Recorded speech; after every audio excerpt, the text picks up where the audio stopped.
내가 죄가 없다, 내가 죄를 안 짓는다, 이거 아담의 원죄 이후에 있을 수 없는 일이죠. 예, 이건 있을 수 없는 일이에요. 그죠? 우리는 항상 죄성이 있고 죄와 더불어 살아가는 우리 삶이 허다히 많습니다. 그러니까 여러분, 이렇게 말할 수 있어요. 죄 때문에 망하는 인생이 되는 게 아니고요, 회개가 없어서 망하는 인생이 된다라고 하는 거죠. 예. 그러니까 문제는 죄가 있는 게 아니고 회개가 없는 거다라고 말씀 안에서 볼 수 있어요. 가인이 후회가 없었을까요? 아벨을 죽이고 하나님이 쫓아내시고, 그리고 사람들한테 죽을까 두려워하잖아요. 이게 결국은 여러분 아벨의 자손들이고 이런 사람들이거든요. 같은 친족이죠. 예. 죄책감이 없었고 정죄감이 없었겠어요? 그런데 그게 회개는 아니거든요. 예. 이게 잘 구별해야 돼요. 사단은 우리가 죄 때문에 괴롭고 힘들고 죄책감에 둘러싸이고 정죄감의 포로로 사로잡히고 막 죽음보다 더 큰 고통을 느끼게 할 때도 있어요. 예. 청년들하고 말씀을 나눠보고 해보면 이 죄 때문에 막 죽을 것처럼 힘들어한다는 거죠. 근데 그게 회개는 아닙니다. 정죄감과 회개를 착각하면 곤란하고 죄책감과 회개도 착각하면 곤란합니다. 그게 회개는 아닙니다. 그러니까 우리가 추구해야 될 인생은 회개가 있는 인생이다 라고 하는 거죠. 그분의 은혜 앞에, 말씀 앞에, 예배 앞에 부복하고 엎드려서 내 삶을 그 하나님 앞에 꺼내놓고, 예. 여러분 사무엘하 12장 1절인데 사무엘하 11장이 유명한 다윗과 밧세바의 사건이고, 이제 시간이 꽤 지난 뒤, 한 1년이 지난 뒤에 여전히 다윗이 회개치 않는 삶을 사니까 하나님이 나단 선지자를 보내는 대목 말씀이에요. 여호와께서 나단을 다윗에게 보내시니 그가 다윗에게 가서 그에게 이르되 한 성읍에 두 사람이 있는데 한 사람은 부하고 한 사람은 가난하니, 이렇게 말씀을 시작합니다. 부자는 너무 양이 많고, 그리고 그 집에 종은 암양 하나 있는데 딸처럼 아끼고 키우고 같이 자고 같이 먹는다는 거예요. 근데 손님이 왔는데 이 부자가 자기가 그렇게 많은 양은 손대지 않고 딸처럼 아끼는 이 암양 하나 잡아서 손님을 대접해 버리더라. 다윗이 노발대발하잖아요. 예. 도대체 그 놈이 어떤 놈이냐, 내가 절대로 가만두지 않겠다. 예. 그랬을 때 나단 선지자가 이렇게 8절에서 이렇게 말합니다. 나단이 다윗에게 이르되 당신이 그 사람이라. 네가 그 놈이다. 예. 그러면서 여러분, 이스라엘의 하나님 여호와께서 이와 같이 너한테 말씀하시더라. 내가 너를 이스라엘 왕으로 기름 붓기 위해 너를 사울의 손에서 구원하고, 그러면서 이것도 주고 저것도 주었는데 야, 네가 부족하다 말했으면 내가 뭐라도 더 채워주지 않았겠냐. 예, 그렇게 말씀하세요. 오늘은 말씀 묵상을 하다가 그 9절 말씀, 이게 본문에 원고에는 적지 않았지만 그 9절 말씀이 저에게는 되게 좀 울림이 있었어요. 그래서 이제 12장 13절에 다윗이 나단에게 이르되 내가 여호와께 죄를 범하였노라. 이게 회개로 나가는 거죠. 여러분, 정죄감, 죄책감, 후회, 뉘우침과 회개가 다르다라고 하는 걸 잘 선을 그어야 합니다. 그러니까 여러분, 그 12장 1절에 여호와께서 나단을 다윗에게 보내사, 여러분 나단을 보낸 게 아니고 사실 뭘 보낸 거죠? 회개를 보낸 거죠. 너 회개해야 산다. 회개를 보낸 거 아니겠어요?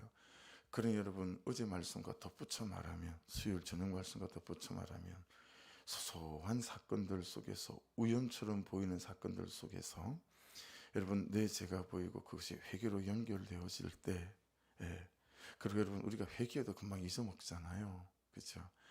그래서 제가 신학생 때 김진호 목사님, 그분의 삶이나 설교를 되게 좋아했는데, 그분이 목사의 삶이다 보기에는 참 여러 분들의 손가락질 받는 청계천 쫓겨나는 그런 분들하고 막 데모하고 이런데 목숨을 걸었어요. 그래서 맨날 깜방에 들어가니까 나중에 사모님이 도망가거든요. 미국으로 아들과 딸 데리고 사모님이 도망가 버리세요. 세 번째 깜방에 들어가서는 독방으로 집어넣으려는 거예요. 독방으로 들어갔는데 한겨울인데 지금처럼 영하 그냥 10m씩 내려가는데 창살에 고름이 막 맺히고 너무 추워가지고 나중에 보니까 발에 동상이 달 걸린 거예요. 발가락 10개가 다. 그리고 새벽에 잠이 깼어요. 자기 신세가 너무 처량해가지고 그냥 하나님 앞에 울 수밖에 없는 거예요. 그 가난한 마음으로 목사님이 자기의 삶을 돌아봐주시려는 거예요. 그러면서 회개하고 기도하는데 갑자기 이 그 고드름이 올려있는 그 추운 깜방 안이 따뜻한 온기가 돌기 시작하더니 푸근해지기 시작하더니 세상에 그렇게 말로만 듣던 예수님이 자기 눈앞에 똑같이 나타나신 거예요. 그러고는 이렇게 안아주시는데 너무너무 따뜻해지더라는 거죠. 그러고는 아무 말씀도 안 하는데 모든 말씀이 다 들리더라는 거예요. 아무 말씀도 안 하는데 모든 걸 다 깨닫게 되더래요. 그때 이후로 이분이 이제 다른 삶을 살아갔거든요. 이분이 계명대 철학과 교수였었어요. 그러니까 굉장히 지적으로 발달한 분이신 거죠. 인문학적으로 발달했고. 근데 예수님이 저마침 가는데 예수님을 다시 불렀다는 거 아니겠어요? 예수님, 그냥 가시면 제가 얼마나 지적이고 논리적인 사람인지 아시죠? 내가 착각했나 보다. 너무 추워가지고. 내가 너무 힘들어가지고 착각했나 보다. 그러고 말이 인간이 좁니다. 그러니까 예수님 그냥 가지 마시고 제 발가락 10개 동상 걸린 거 아시죠? 이거 고쳐주고 가시면 제가 어떻게 예수를 부인할 수 있겠습니까? 고쳐주십시오. 그리고 졸다가 잠이 깬 거예요. 그러고 보니까 발가락 10개 동상 걸린 게 그 순간에 다 나있더라는 거예요. 그 순간부터 이분의 인생이 달라지거든요. 진짜 목사가 되기 시작하세요. 근데 이분이 어떻게 고백하시는지 아세요? 한 1년쯤 지나가지고요. 또다시 현실에 부딪히고 삶의 상황에 부딪히니까 그 예수께서 고쳐주고 가신 10개의 발가락이 어떤 식으로 고백이 되냐면 내가 착각했었나 보다. 그냥 그렇게 우연히 나았나 보다로 자기가 생각하는 걸 보고 깜짝 놀랐다는 거예요. 그리고 다시 작정을 하고 하나님의 은혜의 부서로 나가기 시작했다. 그러니 여러분 아무리 큰 사건이 와도요. 자꾸 그분의 은혜 아래 머물지 않으면 그냥 나은 것 같고 그냥 그 사건이 우연처럼 느껴지고 그냥 뭐 이렇게 된다라는 거죠. 그러니 여러분 항상 은혜 아래 서고 말씀 안에 서서 자기의 심령과 삶을 비추는 회개함이 끊어지지 않는 은혜가 있기를 주의 이름으로 축복합니다. 그러니까 나단을 보내신 게 아니고 회개를 보낸 거다. 사건을 보낸 게 아니고 회개를 보내는 거다라고 하는 것은 말씀 안에서 볼 때 틀림없는 사실이다라는 것입니다. 말씀을 삶으로 가져오는 거, 삶을 말씀 앞에 가져가는 거, 이게 회개의 시작이죠. 그게 뭐죠? 적용입니다. 그러니 여러분이 하시는 말씀이 딱 옳습니다. 목사님, 적용이 너무 힘들어요. 아멘이죠. 적용이 힘들 수밖에 없죠. 네, 그렇죠? 그러니 여러분 사단이 그런 것 같지 않습니까? 말씀을 들어라. 말씀을 묵상도 해라. 하지만 적용은 하지 마라. 아니 적용을 하더라도 두리뭉실해라. 손과 발이 가는 적용하지 말고 구체적으로 적용하지 말고 오늘 당장 해야 될 거 하지 말고 그냥 한 10년 뒤 5년 뒤 해야 될 두리뭉실한 적용해라. 여러분 그런 두리뭉실한 적용이 회개로 연결되어지겠습니까? 그런 두리뭉실한 적용이 내 죄가 보이겠습니까? 내 태도가 고쳐지고 삶이 고쳐져서 남편이 보고 아내가 보고 자녀가 보기에 참 이 삶이 담고 싶은 살고 살아가고 싶은 삶이다 하겠습니까?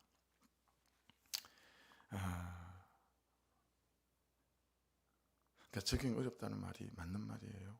그렇죠? 산도 보이고 들도 보이고 눈에 다 보이니까 아무 문제가 없죠. 더구나 사람의 허물을 보고 실수를 보고 죄를 보는 눈은 몽골 사람들 눈 같아요. 너무 잘 보이죠. 그러니 할 거라고는 판단, 정죄밖에 없죠. 저를 비롯해서 우리 모두가 그게 예외일 수 있겠습니까? 근데 여러분 말씀으로 내 내면을 살피고 내 삶을 보고 내 죄를 보는 눈은 소경이라 이 말이에요. 예. 그러니 적용이 안 되고요.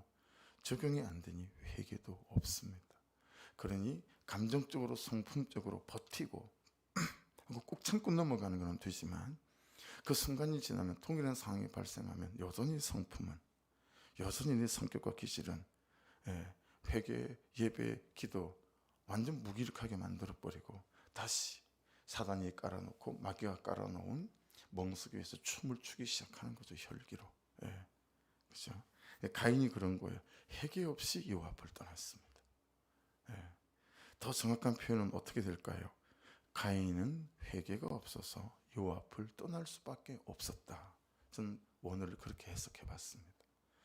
가인은 회개가 없어서 가장 좋은 삶 앞을 떠날 수밖에 없었다. 전 이게 옳은 해석이다라고 보였어요. 여러분, 회개가 없으면 하나님 앞을 떠날 수밖에 없습니다. 회개가 없으면 가장 좋은 삶에서 떠날 수밖에 없습니다. 오늘 묵상에서 가장 중요한 메시지, 우리 인생과 신앙에서 가장 중요한 메시지 뭐예요? 여호와 앞을 떠나서. 정말 밑줄이죠.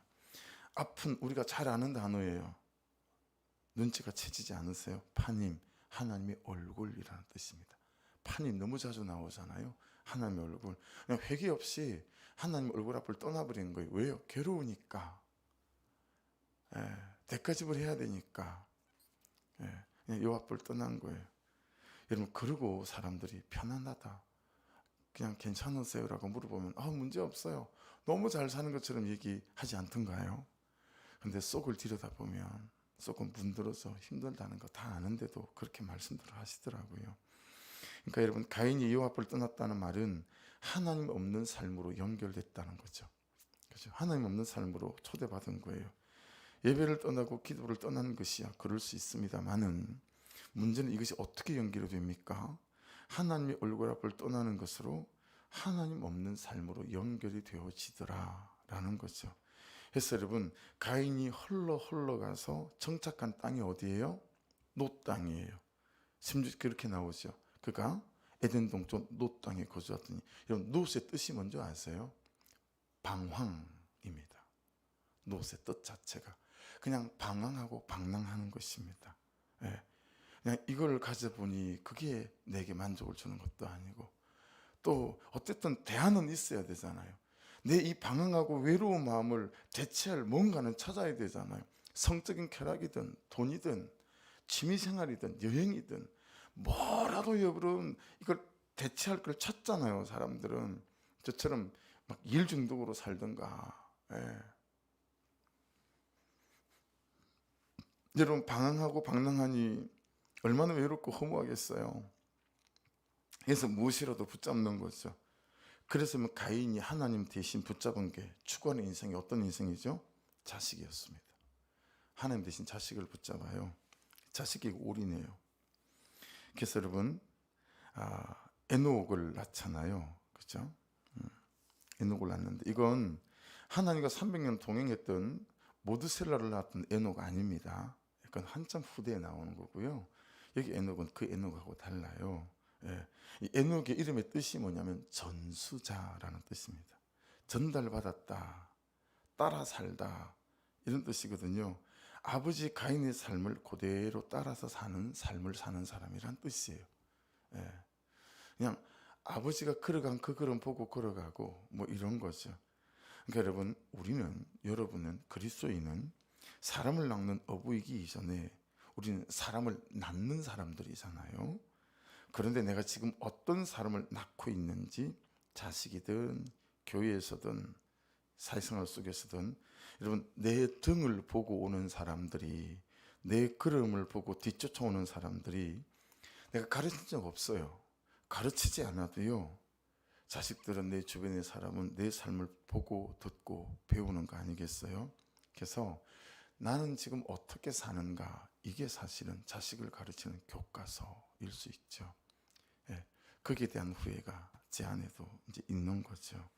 여러분, 가인이 그래서 여러분 성을 쌓는 일에, 근데 이 성을 왜 쌓아요? 자식 주려고 쌓았어요. 그래서 그 성 이름을 뭐라고 지어요? 에녹의 성이다. 그때부터 가인은 일생을 자식을 보고 사는 거예요. 그나마 여러분 요즘은 자식을 보고 사는 부모도 많지 않지 않나요? 자신의 성을 쌓죠. 자신의 성을 쌓아요. 골프장, 돈 좀 있으면 골프장으로, 낚시로, 여자로, 그죠? 또 여성들은 어떻습니까? 예. 요즘은 남성보다 여성들이 남편보다 아내들이 더하답니다. 우리 잘 모르니까. 가인이 성을 쌓는데 자식 주려고 일생에 애를 쓰는 거예요. 여러분, 이 말씀이 잘 들리시기를 주의 이름으로 축복합니다. 예. 그리고 그 성을 무엇이라고 불러요? 에녹성이다. 이렇게 불러요. 세상에서의 부유함, 성공, 가심, 안정감, 여기에 가인이 인생을 걸었어요. 그것이 자신을 위하고 자식을 위한 최선의 삶이라고 생각한 거죠. 자, 그 결론이 18절부터 나옵니다. 18절 보십시오. 에녹이 이랏을 낳고, 이랏은 모이하엘. 이 모이하엘 이름의 뜻이 뭐냐면 하나님께서 치심, 이런 뜻이에요. 그러니 여러분, 모이하엘의 삶은 만만치 않았을 것 같다. 모이하엘은 머드사일을 낳고, 머드사일은 드디어 라멕을 낳습니다. 라멕의 뜻이 뭔지 아세요? 강한 자입니다. 자기가 강한 자, 자기 주장과 뜻이 강한 자. 그냥 자기가, 하나님 없어요, 말씀 없어요, 그냥 자기가 뜻을 정하면 그게 다인 거예요. 라멕. 결국 여러분, 자기가 강하니까 하나님에 들어올 여지가 없겠죠. 라멕이 두 가지를 깨트립니다. 하나는 창세기 22장 18절에 나오는 하나님의 약속을 깨트리죠. 야, 홀로 있는 게 독차하는 게 참 아름답지 못해 보이니까 내가 네 짝꿍을 만들어 줄게.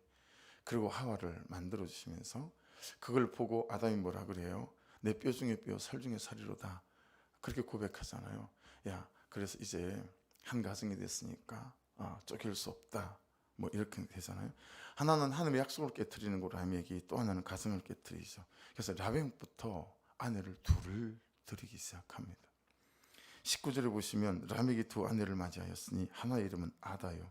아다의 뜻이 뭔지 아세요? 장식하다, 꾸미다, 화장하다,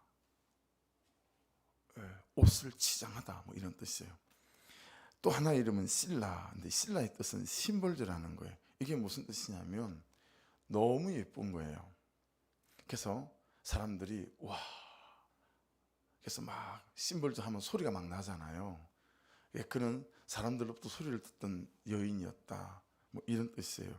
그러니까 여러분, 라멕이 두 아내를 맞이했는데 어떤 아내만 맞이한 거죠? 미모, 예쁜 아내만. 이게 여러분, 그때나 지금이나 창조 이래로 달라지지 않나 봅니다. 그렇죠? 그러니까 여러분, 우리가 이렇게 생긴 게 얼마나 다행인지 몰라요. 할렐루야. 정말 여러분 축복 받으셨어요. 이게 얼마나 복인지 모른다. 근데 라멕이 육신적으로 예쁘고 그냥 겉으로 좋아 보이는 이런 아내를 맞이했다라는 거예요. 그냥 이제 보이는 거. 여러분, 이게 어떤 분위기인지 아시겠죠? 라멕이 무엇에 집중했는지 알만하죠. 자, 그래서 아다를 통해서 야발을 낳았는데 가축치는 자의 조상이래요. 그의 아우 이름은 유발이래요. 수금과 퉁도 잡는 자의 모든 조상이래요. 또 실라는 두발가인을 낳았대요. 심벌저는. 그는 구리와 쇠 여러 가지 기구를 만드는 자이래요. 여러분, 이게 오늘날이 아니고 그 시대예요. 요즘도 여러분 목장하면 돈 좀 있는 사람 아닙니까? 그렇죠? 근데 이게 지금 어느 시대입니까 도대체? 한결같이 여러분 세상적인 부유함, 성공, 자랑, 유명을 말하는 인생이더라는 거예요.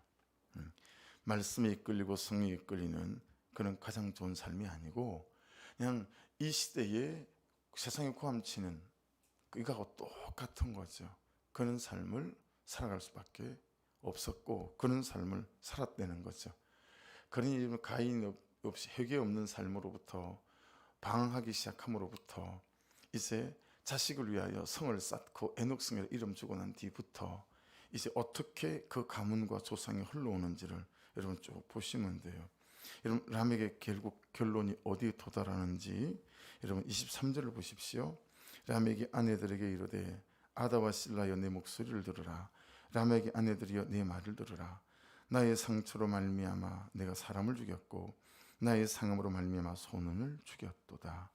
여러분 큐티 책에 23절 위에 소제목이 뭐라고 달렸어요? 칼의 노래라고 달렸죠. 그러니까 라멕이 칼의 노래, 힘이면 된다, 돈이면 된다 이러면서요 칼의 노래를 부르고 사는 거예요. 성공, 성공, 성공, 칼의 노래입니다. 부자, 부자, 부자, 칼의 노래입니다. 이게 관용구예요. 그래서 판교 우리들교회 가면 그들이 간증을 할 때 이렇게 이 간용구를 써요. 저는 일생 칼의 노래만 불렀던 사람입니다. 그러면 온 성도들이 알아듣는 거예요. 누구의 삶이었다? 라멕의 삶이었다. 예.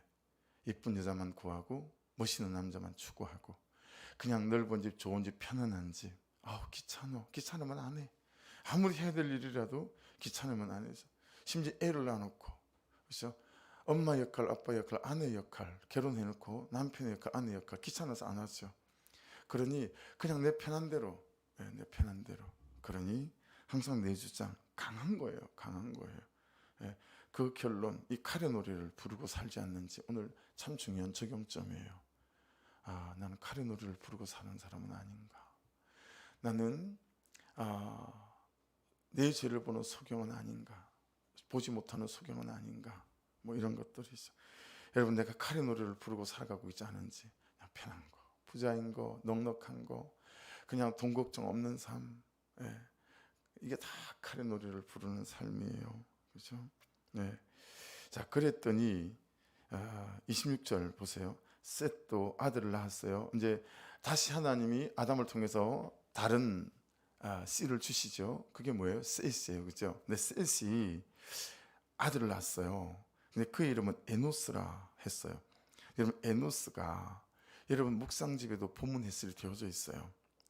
뒤에 보시면 이 에노스의 뜻이 뭐냐면 치료 불가능한 병든 상태의 한계 상황이라는 거예요. 치료 불가능한 병든 상태의 한계 상황. 자, 치료가 불가능한 여러분 그는 한계 상황이니 어떻게 하겠어요? 하나님을 찾을 수밖에 없는 거예요. 위에 이름들은 전부 다 세상적으로 잘 나가고 가지고 부유하고 다 그런 이름이잖아요. 그런 인생을 추구하니까 여러분 하나님을 부를 일이 없는 거예요. 이해되시죠? 그래서 여러분 본문 해설 두 번째 거기 패러그래프 거기도 본문 해설을 그렇게 해놨습니다.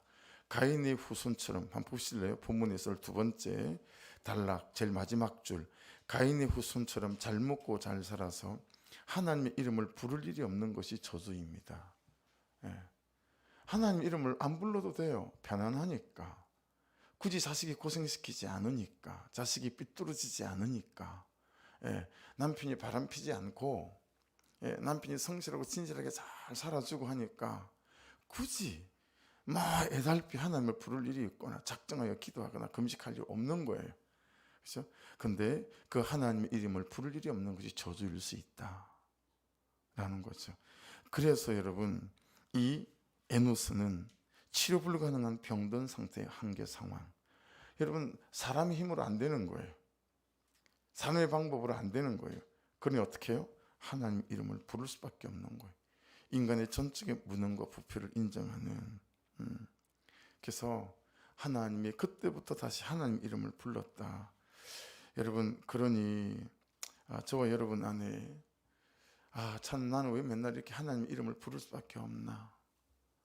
왜 이렇게 나는 이렇게 처절하게 주님을 찾을 수밖에 없나? 이게 저주인가 복인가? 다시 한번 묵상해 볼 여지가 있죠. 여러분 힘이 들고 고난이 있지만 그렇게 그 사건들 앞에서 하나님 이름을 불러가는 이 삶의 결론은 라멕 같은 결론이 아니라 여러분 아름다운 가장 좋은 삶의 결론으로 이끌어 가시는 은혜가 있을 줄로 믿습니다. 그러니 우리 형편이 어떠하든 참 하나님의 얼굴 앞에서 그분을 구하고 그분을 찾는 이 일에 저와 여러분이 잘 적용하며 살아가시고 그러면서 하나님이 하셨습니다라는 이런 고백들을 드릴 수 있는 저도 되고 여러분도 될 수 있기를 주의 이름으로 축복합니다. 기도하겠습니다. 말씀 붙잡고 하나님 참 좋아 보이는 것 같고 대단해 보이는 것 같고 쉽지만 일생을 칼의 노래만 부르고 살았던 라멕이나 가인 그냥 아버지가 살아간 그 걸음대로 그냥 아들이 손자가 증손자가 그 걸음을 그대로 걸어갔구나. 야, 회개 없는 삶은 이럴 수밖에 없구나라는 걸 보게 하고, 하나님을 찾지 않는 것이 오히려 저주임을 또한 깨닫게 되어지고, 하지만 하나님, 없고 부족한 것 가운데 주님을 구하는 이것이 또한 나를 향하신 축복임을 깨닫게 도와주시고, 사건을 주신 것은 사건이 아니라 회개를 주신 것이라 믿고 회개하며 참으로 날마다 주의 은혜를 구하고 살아가는 그런 인생 되게 하옵소서. 말씀 붙잡고 기도하시고, 우리 건우를 위해서나 또 신성 목사님을 위해서나 에트란타 소망의 교회나 우리 목사님 사모님 또 전도사님들 간사님 그리고 우리 목자님들 부목자 우리 부장 집사님들 그리고 우리 교사 선생님들 영혼을 맡은 자 또 예배를 맡은 자 모든 사역을 맡은 한 분 한 분들 좀 올려드리면서 꼭 정보 우리 선교사님들 이름 빼놓지 마시고 또 기도 부탁드립니다. 우리 주여 한번 부르고 기도드리겠습니다. 주여 하나님 감사합니다.